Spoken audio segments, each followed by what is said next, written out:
Hello दोस्तों, welcome back to our YouTube channel. दोस्तों, हम आपके लिए आपके जीकेप एग्ज़ाम के लिए 40 क्वेश्चन सीरीज हमारा 25 डेज़ का प्लान था, वो ऑलमोस्ट कंप्लीट हो चुकी है। एंड क्विज़ेस आपको हम टेलीग्राम चैनल पर दे रहे हैं आपकी प्रैक्टिस के लिए। आज हम जो करने वाले हैं वो है केमिस्ट्री का एक चैप्टर है, तत्वों का वर्गीकरण। इस पर इसका क्विक रिवीजन करने वाले हैं, ठीक है। तो बने रहिए वीडियो के लास्ट तक, क्योंकि अगर आप ये वीडियो कंप्लीट करते हैं तो आपके लगभग 30 से 40 नंबर बढ़ जाएंगे, ठीक है। चलिए, और इतना ही नहीं, आज हम ये भी कंप्लीट करने वाले हैं, इसी पर कुछ क्विज़ेस भी करेंगे। And then acid base and salt पे भी डिस्कशन कर सकते हैं अगर टाइम मिला तो। एंड उसकी भी क्विज़ेस देखेंगे, ठीक है। ये सारी चीज़ें आज अपने देखने वाले हैं। तो शुरुआत करते हैं क्लासिफिकेशन ऑफ एलिमेंट्स, तत्वों का वर्गीकरण क्या है। तो देखो, बहुत सारे तत्व थे, उनके गुणों के आधार पर व्यवस्थित रखने का तरीका है तत्वों का वर्गीकरण, ठीक है। और कुछ नहीं खास। तत्वों का अध्ययन, क्या उद्देश्य क्या था, ये बस खाली बेसिक नॉलेज है, इसका जरूरत नहीं पड़ेगी, ठीक है। इनका अध्ययन आसान बनाना, समान गुण वाले तत्वों को एक समूह में रखना, ताकि हम उनका अध्ययन अच्छे से कर पाएँ, उनके गुणों के बारे में अच्छे से जान पाएँ, ठीक है। स्टार्टिंग में बहुत सारे लोगों ने अपनी अपनी वो सारणी बनाई, आवर्त सारणी टाइप मामला बनाया, ठीक है। तो उनमें थे कि डेवो रेनर, उन्होंने एक ये बताया था कि पहले कम एलिमेंट्स की ही खोज हुई थी, तो कम एलिमेंट्स थे, इसलिए उन्होंने इस टाइप का वो कुछ बना के चले गए। मतलब अगर हमसे बताना चाहें तो ये याद कर लेना, पहले ये बीच वाला जो एलिमेंट होता है, बीच वाला, वो इन दोनों एलिमेंट्स के एटॉमिक एटॉमिक मास का एटॉमिक मास का एवरेज होता है, ठीक है। तो देखो, इसका एटॉमिक मास होता है 7, एंड के का होता है आपका 39 डिवाइडेड बाई 2, तो आपका 23 आ जाएगा। तो एन ए का 23 होता है, ठीक है। तो बस यही था, ये एक ट्रिक, मतलब वो बनता है आपका डेवो रेनर ट्रिक, बस ट्रिक का नियम, ठीक है, जो भी है। ये बस याद कर लीजिए कि एल आई एन ए और के, ठीक है। सीमाएं कुछ तत्वों पर लागू था, ज़्यादा तत्वों पर ये लागू हुआ नहीं, ये फेल हो गया बस, और कुछ नहीं है। सभी तत्वों को व्यवस्थित नहीं कर पाया। न्यूलैंड का अष्टक नियम थोड़ा बहुत चला था, ठीक है, लेकिन ये भी आवर्त सारणी के आने के बाद फेल ही है, ठीक है। इसमें क्या था, हर आठवां तत्व अपनी प्रॉपर्टी रिपीट करेगा, बस इतना ही तो है। हर आठवां तत्व पहले तत्व जैसा गुण दिखाएगा, ठीक है। जैसे L I B V, carbon और नाइट्रोजन, ऑक्सीजन, फ्लोरीन। फ्लोरीन के बाद इन्होंने इसे सोडियम को रखा, सोडियम जो कि एल आई यानी लिथियम जैसी प्रॉपर्टी शो करता है, ठीक है। ये भी सफल नहीं हो पाए। उसके बाद मेंडलीफ ने आवर्त नियम दिया, जो कि परमाणु द्रव्यमान के आवर्ती फलन होते हैं, ये बताया उन्होंने। क्या कहा कि जो एलिमेंट्स आपके होते हैं, परमाणु द्रव्यमान के आवर्ती फलन होते हैं।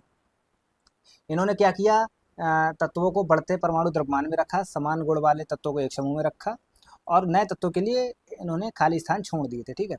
ये कुछ चीज़ें नहीं कर पाए थे कि हाइड्रोजन की स्थिति निश्चित नहीं कर पाए, समस्थानिकों की जगह नहीं थी, बढ़ते द्रव्यमान का क्रम कई जगह गलत था, ठीक है। लेकिन सबसे इम्पोर्टेंट जो था वो था आधुनिक आवर्त नियम, यानी modern periodic law.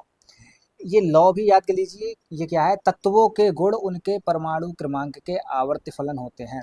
Properties of elements are periodic functions of their atomic numbers, okay. किसने दिया, हेनरी मोजले ने। ये क्वेश्चन आया हुआ है, पढ़ लीजिए। अब जो बताने जा रहे हैं वो सारे इंपॉर्टेंट चीज़ें, ठीक है। आधुनिक आवर्त सारणी आपने देखी होगी, उसमें कुल कितने आवर्त होते हैं, 7 पीरियड होते हैं, ठीक है। 7 पीरियड होते हैं और समूह आपके 18 होते हैं, ठीक है। ये देखिए, फर्स्ट पीरियड में आपके 2 एलिमेंट्स होते हैं, सेकंड एंड थर्ड में आपके 8 होते हैं, फोर्थ एंड फिफ्थ में आपके 18 होते हैं, सिक्स्थ में 32 होते हैं, एंड सेवन्थ में भी 32 होते हैं, लेकिन वो इनकम्प्लीट है, ठीक है। समूह यानी ग्रुप्स। चलिए, हम आपको आवर्त सारणी दिखा दें। ओके, आवर्त सारणी दिखाते हैं थोड़ी देर के लिए। आवर्त सारणी कैसे दिखाएं, जस्ट वेट।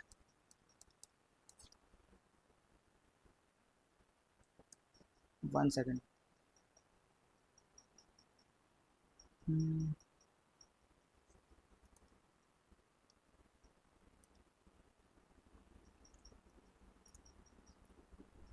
आवर्त सारणी देख ली कि थोड़ा सा अच्छे से समझ लेंगे, बस जल्दबाजी कोई बात नहीं खास, ठीक। ओके, तो देखो, ये आपकी आवर्त सारणी है। इसमें देखो बहुत सारी चीज़ें हम समझा दे रहे हैं आपको। ये ये ये आपका ग्रुप 1 हो गया, ये आपका ग्रुप 2 हो गया, ये आपका ग्रुप 3, ये 4 5 6 7 8 9 10 11 12 13 ग्रुप, 14 ग्रुप, 16 ग्रुप, 17 ग्रुप, और ये तो,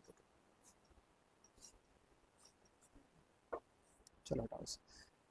हाँ, तो क्या हुआ, 3 4 5 6 7 8 9 10 11 12 13 14 15 15 16 17 एंड ये 18 ग्रुप, ठीक है। तो ये 18 ग्रुप होते हैं आपके, और आवर्त जो भी हम बता के आए थे 7, पहला आवर्त, दूसरा, तीसरा, चौथा, पांचवा, छठा, सातवां, ठीक है। ये 7 आवर्त होते हैं आपकी इस श्रेणी में, ठीक है, कोई दिक्कत नहीं है। तो इसमें समझना क्या है, ये ब्लॉक भी समझा दे रहे हैं, एस ब्लॉक एलिमेंट्स कहलाते हैं, ये सारे आपके डी ब्लॉक एलिमेंट्स कहलाते हैं, ये सारे आपके पी ब्लॉक एलिमेंट्स कहलाते हैं, और ये नीचे जो होते हैं ये आपके एफ ब्लॉक एलिमेंट्स कहलाते हैं, ऐसे ये भी, ठीक, ये दोनों आपके एस ब्लॉक एलिमेंट, ठीक है। चलिए, अच्छा, इनमें एक प्रॉपर्टीज और होती है, ये क्या बोलते हैं, जिसे डायगोनल प्रॉपर्टीज बोलते हैं, ठीक है। Na आपका कैल्शियम के साथ कुछ प्रॉपर्टीज सेम रखता है, ठीक है। ये नहीं नहीं सॉरी, ऊपर वाले में होती है, ठीक है। लिथियम आपका मैग्नीशियम के साथ कुछ प्रॉपर्टी सेम रखता है, बेरिलियम आपका एल्यूमिनियम के साथ, एंड बोरान सिलिकॉन के साथ, ठीक है। जैसे अगले पेज पे हम अच्छे से लिखा दे रहे हैं, ये सारों पे यही आ गई क्या। चलो बस इतना ही था, और कुछ नहीं था इसमें स्पेशल, बस आप समझ ही गए होंगे। इसे हटाते हैं, तो जो आवर्त बताए थे हमने वो समझ लीजिए। आपका एल जो रखता है मैग्नीशियम के साथ रखता है, और आपका क्या बचा, बेरिलियम जो रखता है वो एल्यूमिनियम के साथ रखता है, lithium, beryllium, boron, magnesium, aluminium, silicon, ठीक है। तो ये सिलिकॉन के साथ रखता है। तो ये डायगोनल कनेक्शन होते हैं, ये पूछ लिए जाते हैं आपके, ये बोरान का डायगोनल कनेक्शन किसके साथ है, सिलिकॉन के साथ, बेरिलियम का एल्यूमिनियम के साथ, और लिथियम का मैग्नीशियम के साथ, ठीक है। बस इतना ही था, और कुछ नहीं था बताया आपने।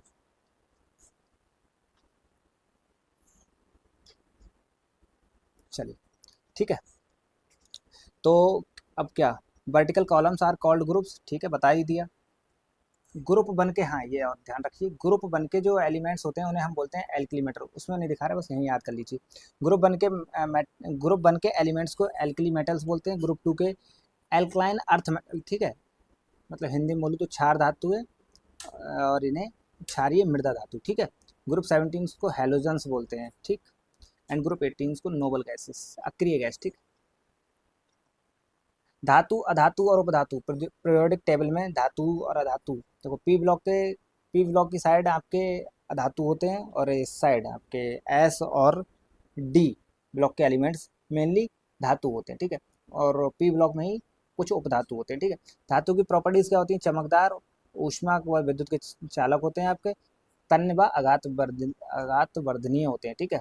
एग्जाम्पल्स आप देख लीजिए। अधातु ऊष्मा के कुचालक होते हैं, भंगुर होते हैं, चमकहीन होते हैं, और उपधातु धातु और अधातु दोनों के गुण रखते हैं। याद रखने वाली चीज़ ये है कि उपधातु में सिलिकॉन, जर्मेनियम, आर्सेनिक, ये एग्जाम्पल याद कर लीजिए। और आवर्त सारणी अभी हमने आपको दिखाई थी, उसमें अभी बता देंगे, बाद में दिखाएंगे, ठीक है, कहाँ उपधातु होती है। आवर्तीय गुण समझ लीजिए, ये बहुत इंपॉर्टेंट है, ये पूछ लिए जाते हैं। परमाणु त्रिज्या यानी एटॉमिक रेडियस, ध्यान से देखिए क्या होती है एटॉमिक रेडियस। ये आपका नाभिक हो गया, इसके चारों तरफ ऐसे सेल हैं, ठीक है, जिसमें कैसे एक इलेक्ट्रॉन, 2 इलेक्ट्रॉन रह सकते हैं, और इसमें इस वाले में क्या कर दिया, चलो ठीक है, इस वाले में 8 इलेक्ट्रॉन रह सकते हैं, ठीक है, मैक्सिमम 8। तो यहाँ से यानी नाभिक के सेंटर से लेकर लास्ट इलेक्ट्रॉन जो लास्ट सेल है वहाँ तक की दूरी को अपने रेडियस बोलते हैं, ये तो समझ गए ना, ठीक है। तो कह रहे हैं कि एटॉमिक रेडियस कहलाता है पीरियोडिक में बाएं से दाएं जाने पर। अभी हमने आपको ये आवर्त बताए थे, आवर्त 1, जब आप इधर से इधर जाते हैं यानी कि ग्रुप 1 से ग्रुप 18 की तरफ जाते हैं, ठीक है, तो क्या होता है, आपकी एटॉमिक रेडियस घटती है, ठीक है, एटॉमिक रेडियस घटती है, अब भी बताएंगे क्यों घटती है। और ग्रुप में ऊपर से नीचे जाने पर तो घटती ही घटती है, वो क्यों घटती है, देखो आवर्त में क्या होता है कि आपके जो कोष हैं, कोषों की संख्या वो होती है सेम, कि 7 आवर्त का मतलब कोषों की संख्या 7, 2 आवर्त का मतलब कोषों की संख्या 2, 1 आवर्त का मतलब कोष की संख्या 1, ओके। तो आवर्त सेम रहता है यानी कि कोषों की संख्या सेम रहती है, बस इलेक्ट्रॉनों की संख्या बढ़ती रहती है, इलेक्ट्रॉनों की संख्या उसी कोष में बढ़ती रहती है, ठीक है। लेकिन इलेक्ट्रॉनों की संख्या बढ़ने के साथ साथ प्रोटॉनों की संख्या भी तो नाभिक में बढ़ती रहती है। तो अब देखो उसी जगह पर अट्रैक्शन फोर्स बढ़ जाता है, इसलिए परमाणु त्रिज्या आपकी श्रिंक हो जाती है, पास आने लगते हैं। अट्रैक्शन फोर्स के कारण ये पास हो जाती है थोड़ी, इसलिए घट जाती है, ठीक है, आपकी परमाणु त्रिज्या घट जाती है। लेकिन वहीं अब बात करते हैं समूह की, ठीक है, यानी ग्रुप्स की। ग्रुप्स में क्या होता है, कोष ही बढ़ रहे हैं, ठीक है, ये कोष ही बढ़ जाते हैं, ठीक, सेल ही आपके बढ़ जाते हैं। सेल बढ़ जाते हैं तो ऑटोमेटिक दिख ही रहा है कि एटॉमिक रेडियस आपकी बढ़ रही है, ठीक है, यानी परमाणु त्रिज्या आपकी बढ़ रही है। आयनीकरण ऊर्जा क्या होती है, आयनाइजेशन एनर्जी इसे बोलते हैं। आयनीकरण ऊर्जा देखो, आयनीकरण जो ऊर्जा होती है इलेक्ट्रॉन निकालने के लिए आवश्यक ऊर्जा। अब देखो आपके पास एक परमाणु है, ठीक है, उसमें से हमें एक इलेक्ट्रॉन निकालना है। अब परमाणु में जो इलेक्ट्रॉन होते हैं वो नाभिक के नाभिकीय जो अट्रैक्शन फोर्स होता है उससे बंधे होते हैं, ठीक है, किससे, नाभिक से। ये मान लो इलेक्ट्रॉन है यहाँ कहीं, ये इसके फोर्स, इन दोनों के बीच अट्रैक्शन फोर्स लग रहा है ना, जिस अट्रैक्शन फोर्स को क्या बोलते हैं, न्यूक्लियर अट्रैक्शन फोर्स, इससे बंधे हुए हैं ना। तो अब क्या करना है, इस इलेक्ट्रॉन को तुम्हें बाहर निकालना है। तो इस इलेक्ट्रॉन को इस सेल से बाहर निकालने के लिए तुम्हें जितनी एनर्जी की आवश्यकता होती है उसी एनर्जी को हम आयोनाइजेशन एनर्जी बोल रहे होते हैं, ठीक है। तो पीरियड में जाने पे बढ़ती है, वही बात हो गई, पीरियड में जाने पे बढ़ती क्यों, देखो इस साइड मतलब बिल्कुल ग्रुप 17 में आओ, चलो ठीक है। तो वहाँ क्या हो रहा है, ग्रुप 1 में आ जाओ, यहाँ पर भी देख लो ग्रुप 1 में आ गए। यहाँ एक के पास एक इलेक्ट्रॉन, लेकिन आवर्त सेम है। यहाँ इसके पास लास्ट सेल में कितने इलेक्ट्रॉन हो गए, 7 इलेक्ट्रॉन होंगे टोटल, लेकिन आवर्त अभी भी सेम है। यहाँ पर देखो, यहाँ पर जो देख सकते हो आप, अट्रैक्शन फोर्स ज़्यादा है, ग्रुप 17 में अट्रैक्शन फोर्स ज़्यादा है, और 18 में चले जाओगे तो बहुत ही ज़्यादा है। वहाँ से तो इलेक्ट्रॉन निकालना लगभग इम्पॉसिबल होता है ग्रुप 18 से, क्योंकि वो इतना स्टेबल आपका परमाणु होता है, ठीक है। ग्रुप 18 के एलिमेंट्स के परमाणु इतने स्टेबल होते हैं कि उनसे इलेक्ट्रॉन निकालना लगभग इम्पॉसिबल होता है, लेकिन आप निकाल लेते हैं ना, ठीक है। तो उनकी आयोनाइजेशन एनर्जी ज़्यादा होती है, बस कहने का मतलब निकाल तो लेते हैं। और इसकी बहुत कम है, इसे तो बस खाली कोई मतलब नॉर्मल सी हवा लग जाए तब निकल जाएगा ये, क्योंकि ये स्टेबल होना चाहता है तो ये निकल जाएगा तुरंत। लेकिन इधर निकालना बहुत मुश्किल हो जाता है, ठीक है।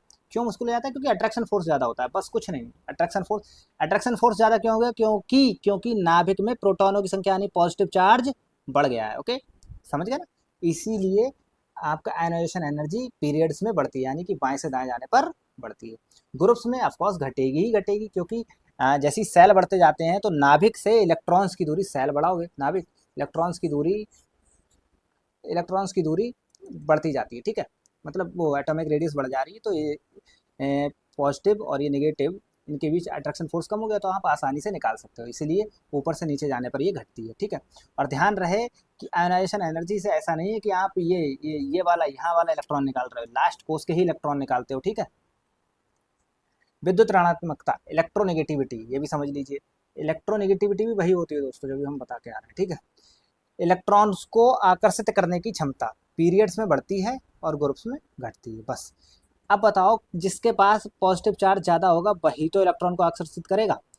एक ही कोष है, मान लो ये एक ही आवर्त 2 की बात कर रहे हैं, एक ही आवर्त 2 में ये ग्रुप 18 का एलिमेंट हो गया, ये ग्रुप 17, चलो 18 हटाओ, ये ग्रुप 1 का ले लिया, ठीक है, ऐसा समझो। तो इसमें क्या है, इसमें आपके बहुत कम पॉजिटिव चार्ज है, मतलब बहुत कम, ठीक है। नाभिक में 3 हाइड्रोजन, हीलियम, लिथियम का ही हो रहा है ना। हाँ, तो बताओ कितने हो गए, हाइड्रोजन 3 ही प्रोटॉन है, यानी 3 ही पॉजिटिव चार्ज हैं, और इसके एक सेल में ये 2 सेल बनेंगे, एक इलेक्ट्रॉन यहाँ, एक इलेक्ट्रॉन यहाँ, और एक यहाँ, ठीक है। तो इसके पास उतनी पावर नहीं है कि ये इलेक्ट्रॉन को अपनी तरफ खींच पाए, बल्कि ये तो दान करता है, खींचने की पावर इसके पास नहीं है। क्यों नहीं है, क्योंकि इसके पास प्रोटॉन्स की संख्या कम है, ठीक है। लेकिन यहीं इसी आवर्त में, ध्यान से देखना, आवर्त सेम रखा है, इसी आवर्त में आगे बढ़ने पर तुम्हें नाभिक में प्रोटॉनों की संख्या बढ़ जाती है, इसीलिए प्रोटॉनिक संख्या बढ़ जाती है। अब ये पॉजिटिव चार्ज होता है तो ये नेगेटिव को खींच लेगा, अर्थात नेगेटिव कौन होता है, इलेक्ट्रॉन, तो इलेक्ट्रॉन को खींच लेगा, ठीक है। इसीलिए इलेक्ट्रोनेगेटिविटी बाएं से दाएं जाने पर बढ़ जाती है, ओके। और ग्रुप में वही रीजन है कि ये दूर हो जाते हैं तो घट जाती है, ठीक है। दूर कौन हो जाते हैं, नाभिक से इलेक्ट्रॉन कोषों की संख्या बढ़ती जाती है तो दूर हो जाते हैं, ठीक है। रीजन तीनों में सेम ही लगा है, लेकिन आप ध्यान रखिए बाएं से दाएं जाने पर बढ़ती है और ऊपर से नीचे जाने पर घटती है। इलेक्ट्रोनेगेटिविटी हो गई, चाहे आयनाइजेशन एनर्जी हो गई, चाहे परमाणु त्रिज्या हो गई, ठीक है। इलेक्ट्रॉन अभिरुचि, इलेक्ट्रॉन एफिनिटी, इलेक्ट्रॉन, ये क्या होता है, इलेक्ट्रॉन ग्रहण ग्रहण करने की प्रवृत्ति, ठीक है, ये नहीं पूछा जाएगा आपके एग्जाम में। और पूछा तो ये भी नहीं जाएगा, ये आयनाइजेशन एनर्जी, ये विद्युत ऋणात्मकता है आपके सिलेबस। सिलेबस क्या मतलब, पूछा नहीं, पूछते मोस्टली नहीं पूछते।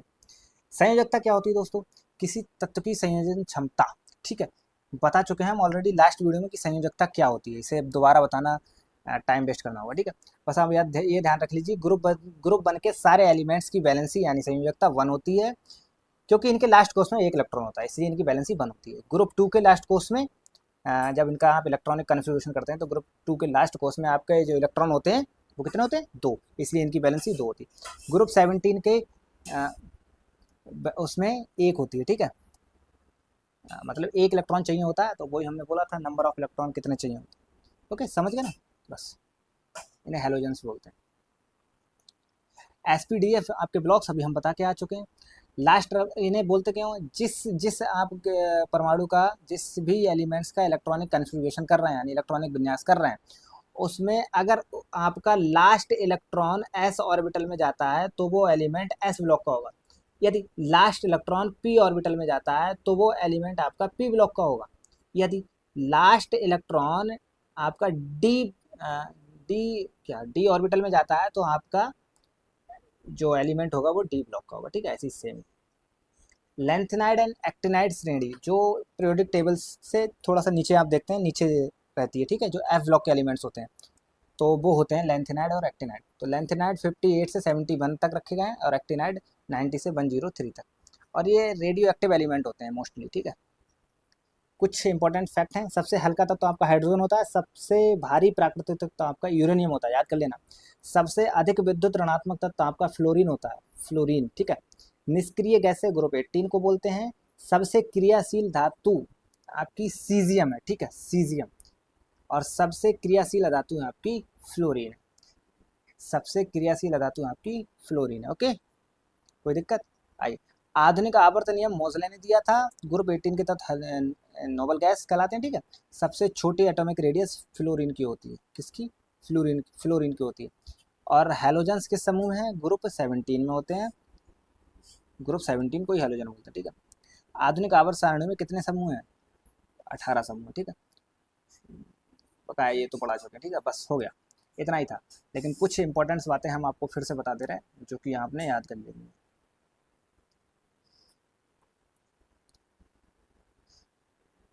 एक मिनट रुक जाओ, इसको हम ग्रिड लाइन में कन्वर्ट कर दें।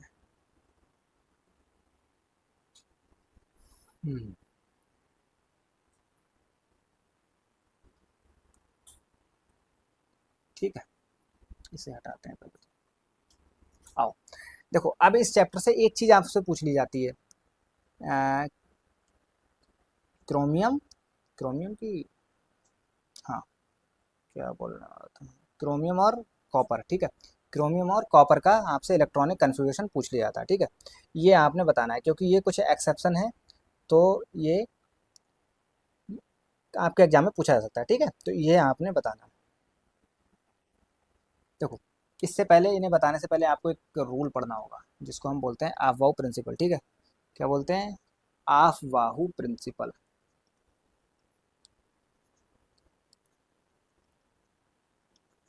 ये 11th का टॉपिक है दोस्तों। इसमें आफवाहू ने बताया था कि कैसे इलेक्ट्रॉन्स आपके सेल्स में होते हैं, ठीक है। तो बस आपने याद करना है, कैसे याद करेंगे, दैट्स इट। मतलब हम आपको याद करने की ट्रिक बता दे रहे हैं, बकाया आप 11th में होंगे जब पढ़ेंगे तो आपने पढ़ा होगा। देखो ध्यान से देखना, क्या लिखेंगे, एस एस, मतलब इस याद करने की ट्रिक बता रहा हूँ, स्कूल स्कूल पब्लिक स्कूल, देखो एस 2 बार लिखा है तो पब्लिक स्कूल भी 2 बार, school school public school, public school, एक मिनट अलग अलग लिखो, थोड़ा दूर दूर, school school public school, public school, defaulter public school, D capital जैसे स्मॉल बनेगा, ठीक है, डिफाल्टर पब्लिक स्कूल, ये डिफाल्टर पब्लिक स्कूल एक बार हो गया, अब एक बार और लिखो डिफाल्टर पब्लिक स्कूल, ठीक है, defaulter public school. S counting करो, 1 2 3 4 एंड देन ये देखो एस यहाँ 5, ठीक है, और ये है 6, ठीक है। और हमें ज़्यादा ज़रूरत है नहीं फिलहाल, हमें ज़्यादा ज़रूरत है नहीं, आगे का आप लिख सकते हो fantastic defaulter public school, fantastic defaulter public school. इनमें सारे इलेक्ट्रॉनिक कन्फिग्रेशन आ जाते हैं। अगर आपको समझ नहीं आ रहा तो बस अभी रुकिए, अभी आ जाएगा। बस छोटा, क्योंकि हम ज़्यादा नहीं लेंगे, हमने बस थोड़ा सा आपको बता दिया। आफ वाहू 1s 2s 1s 2s 2p 3s। देखो school school public school, then फिर से पब्लिक स्कूल, ठीक है। अब देखो p, ये 3 आ गया, एंड 3 के बाद s 4 पे आ गया आपका। उसके बाद क्या आता है, डिफ़ॉल्टर पब्लिक स्कूल, यानी DPS। Okay, DPS defaulter public school.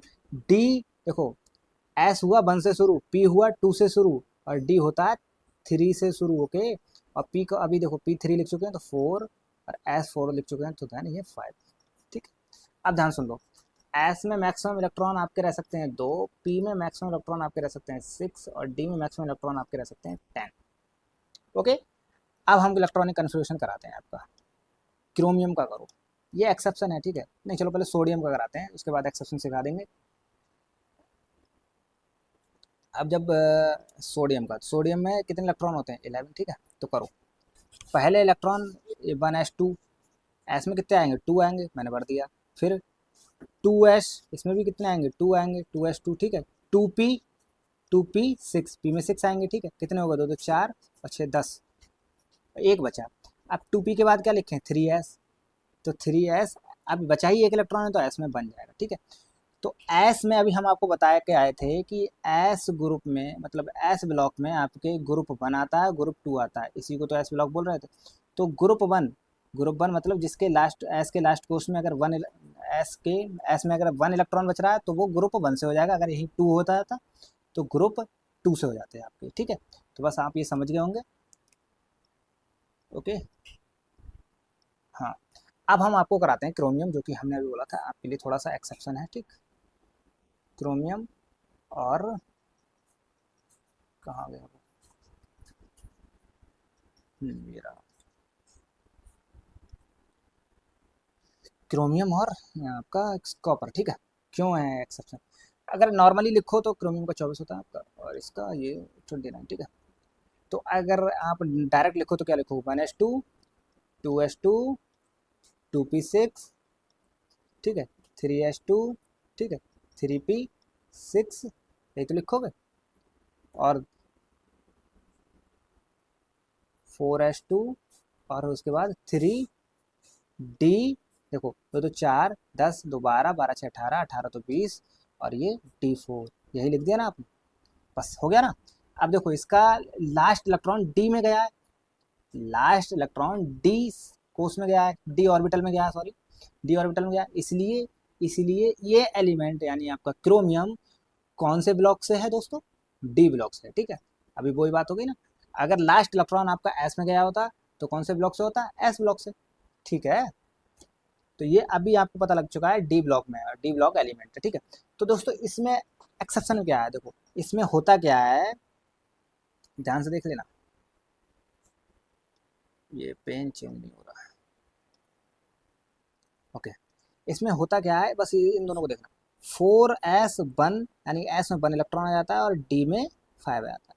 लेकिन हमारा रूल ये कहता था कि आप यहाँ, मतलब जो हमने आपको रूल दिया था उसमें पहले इसे भरोगे उसके बाद इसे भरोगे, तो इसमें मैक्सिमम 2 आ सकते हैं, तो इसमें 2 भर दिए, इससे 4 आता है। लेकिन ये एक्सेप्शन ये है कि आप पहले भर रहे हैं लेकिन इसमें 1 ही आता है, ठीक है, और इसमें 5 आते हैं। क्यों होता है ऐसा, क्योंकि ये देखो हाफ फील्ड ऑर्बिटल, ये आपका हाफ फील्ड हो गया, 10 होते हैं ना, डी में 10 आते हैं, और इसमें 5 आ गए। तो half filled orbital is more stable because of symmetry, ठीक है। बस यही रीजन है, इसीलिए ये वाली बात सही हो जाती है आपकी, ठीक। मतलब आपका अब ये आपका सही है क्रोमियम का, ये नहीं है, ये हटा दो, और ये इसके आगे ये लिख दो, ठीक है। अब कॉपर का देखते हैं, कॉपर में भी यही हो जाता होता है, एस में बनाता है, ठीक है। चलो करते हैं कॉपर का। 1s2 2s2 2p6 3s2 3p6 4s2 और 4s2, एक मिनट, 3d 3d 9, ओके। ये तो है। दो दो चार, चार 10 और 2 2 12, 12 6 18, 18 और 2 20 और 2 29, ठीक है, यही हुआ ना। हाँ, तो अब इसमें क्या दिक्कत है, ये तो सही लग रहा है हमको, लेकिन दिक्कत वही है, इससे इस ऑर्बिटल को पूरा होने के लिए बस एक इलेक्ट्रॉन चाहिए, ठीक है, और ये प्रॉपर स्टेबल बन जाएगा, ये डी वाला, ठीक है। तो ये क्या करता है, एक इलेक्ट्रॉन इसमें आ जाता है, 4s 1 एस में बन ही रह जाता है, और ये 3d10 ले जाता है, और ये बन गया स्टेबल, अपना डी ऑर्बिटल हो गया आपका स्टेबल, ठीक है। तो बस ये आप इसे हटा देना यहाँ से, ऐसे करके कट मारो, और ये वाला आपका सही हो गया, ठीक। तो ये दो एक्सेप्शन थे, आपको पता होने चाहिए, बकाया इसमें कुछ नहीं है, सब कुछ हमने बता दिया आपको। अब इस पर क्वेश्चंस कर लेते हैं, ठीक है। चलो हटाओ, इसमें कुछ नहीं बचा। आधुनिक आवर्त सारणी का आधार क्या है? आधुनिक आवर्त सारणी का आधार आपका परमाणु क्रमांक है। एक ही समूह के तत्वों में क्या समान होता है, बताओ, एक ही समूह के तत्वों में क्या समान होता है? एक ही समूह के तत्वों में, ये आपके एक ही समूह, इसमें क्या समान हो सकता है? इनका वैलेंसी इलेक्ट्रॉन, वैलेंसी इलेक्ट्रॉन मतलब बाहरी वाला इलेक्ट्रॉन। आधुनिक आवर्त सारणी में कुल कितने आवर्त होते हैं? 7, ठीक है, 7 आवर्त है ना। हाँ जी। कौन सा तत्व हैलोजन परिवार का सदस्य है? हैलोजन परिवार का इनमें से कौन सा तत्व सदस्य है? क्लोरीन, ठीक है। आवर्त में बाएं से दाएं जाने पर परमाणु आकार, बाएं से दाएं जाने पर दोस्तों परमाणु आकार, ये बात अब तुम कभी भूल नहीं सकते, ठीक है, घटता है, क्योंकि नाभिक में पॉजिटिव चार्ज बढ़ जाता है, अर्थात प्रोटॉनों की संख्या बढ़ जाती है, और कोष वही रहता है, ठीक है, यानी आवर्त आपका वही रहता है। सबसे अधिक विद्युत ऋणात्मक तत्व है फ्लोरीन, याद कर लेना। निम्न में से कौन उपधातु है? सोडियम आपका धातु हो गया, सल्फर आपका धातु हो गया, कैल्शियम आपका धातु हो गया, तो सिलिकॉन ही आपका उपधातु होता है। नोबल गैसेस किस समूह में रखी जाती हैं? नोबल गैसेस आपकी ग्रुप 18 में रखी जाती हैं। किसी तत्व की संयोजन क्षमता क्या कहलाती है? कंबाइन कैपेसिटी इज कॉल्ड, देखो कंबाइन कैपेसिटी को हम बैलेंसी बोलते हैं, ठीक है। संयोजन क्षमता। कौन ट्रांजिशन एलिमेंट है? तो आपका ट्रांजिशन एलिमेंट, हाँ, डी ब्लॉक के एलिमेंट्स को बोलते हैं ट्रांजिशन, ट्रांजिशन एलिमेंट मतलब संक्रमण तत्व, संक्रमण तत्व, ठीक है, संक्रमण तत्व, यहाँ ये संक्रमण तत्व होना चाहिए था। तो कौन सा है डी ब्लॉक में, कौन सा आ रहा है? आयरन आता है, ठीक है, तो आपका संक्रमण तत्व हो गया। और तो एफ ब्लॉक को क्या बोलते हैं? एफ ब्लॉक को बोलते हैं अंतः संक्रमण तत्व, अंतः संक्रमण तत्व, ठीक है, ध्यान रखना। आ गया तो बता दिया। हाइड्रोजन की स्थिति विशेष क्यों है? वाई? हाइड्रोजन की स्थिति विशेष इसलिए है क्योंकि वो ग्रुप 1 और 17 दोनों जैसा व्यवहार शो करता है। उसे अपना, ये देखो ऑर्बिटल मतलब अपना परमाणु स्टेबल करने के लिए एक इलेक्ट्रॉन की नीड भी होती है, या एक इलेक्ट्रॉन त्याग दे, ठीक है। तो इसीलिए ये दोनों जैसा व्यवहार शो करता है, ग्रुप 1 और ग्रुप 17। इलेक्ट्रॉन निकालने हेतु आवश्यक ऊर्जा कहलाती है, किसी परमाणु से इलेक्ट्रॉन निकालने के लिए आवश्यक ऊर्जा क्या कहलाती है? आयोनाइजेशन एनर्जी, ठीक है। सबसे अधिक मेटालिक कैरेक्टर किसमें है? सबसे अधिक मेटालिक कैरेक्टर, अभी हम आपको बता के आए थे, सबसे अधिक अभिक्रियाशील धातु कौन सी है? सीजियम। सबसे अधिक मेटालिक कैरेक्टर सीजियम में होता है। वाई? क्योंकि देखो ध्यान से देखो, ग्रुप 1 और ये सारी की गैसेस लिखी हुई हैं, ऑक्सीजन गैस हो गई, फ्लोरीन गैस हो गई, नियॉन भी आपकी गैस है, और ये सब धातु हैं, तो सीजियम ही आपका धातु बचा, ठीक। एफ ब्लॉक एलिमेंट्स कहलाते हैं, ट्रांजिशन नहीं, ट्रांजिशन बोलते हैं हम किसे? डी ब्लॉक को। रिप्रेजेंटेटिव नहीं, इनर ट्रांजिशन यानी अंतः संक्रमण तत्व, अभी बताया था। क्रोमियम का सही इलेक्ट्रॉनिक कन्फिग्रेशन है, ठीक है, ये इंपॉर्टेंट क्वेश्चन वही जो हमने बताया था। तो देखो लास्ट की बात करते हैं, ठीक है, लास्ट सेल की। तो देखो 3d5 क्या, देखो हमने जो करा था उसके अकॉर्डिंग यही आता है, 3d5 4s1, ठीक। डी में 5 कर दिए थे ताकि ये हाफ स्टेबल हो जाता है, ठीक है, और एस में आपका बनी रह जाता है, जबकि होना क्या चाहिए था, अगर एक्सेप्शन नहीं होता तो एस में 2 आए और डी में 4 आए, क्योंकि पहले एस फिल होगा ना। कॉपर का एक्चुअल कॉन्फ़िगरेशन है, कॉपर का आ गया, कॉपर में ये देखो 3d10 और 4s1, लेकिन एक्चुअल में क्या होना चाहिए? एक्चुअल में पहले एस फिल होगा तो 4s2 3d9 होना चाहिए था, लेकिन ये एक्सेप्शन बन गया।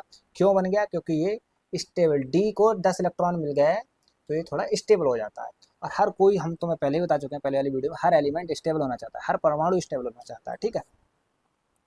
हाफ फिल्ड ऑर्बिटल, देखो ये वही क्वेश्चन आ गया कि हाफ फिल्ड ऑर्बिटल अधिक स्टेबल क्यों होते हैं, ठीक है, क्यों होते हैं, अधिक सिमेट्री तथा कम रिपल्सन के कारण, ठीक है, रिपल्सन कम होता है और सिमेट्री ज़्यादा मिल जाती है, इसीलिए हाफ फील्ड ऑर्बिटल आपके हाफ फील्ड ऑर्बिटल स्टेबल हो जाते हैं, ठीक है। बाहरी कक्षा के इलेक्ट्रॉन क्या कहलाते हैं, बाहरी कक्षा के इलेक्ट्रॉन आपके वैलेंस इलेक्ट्रॉन कहलाते हैं, ठीक है।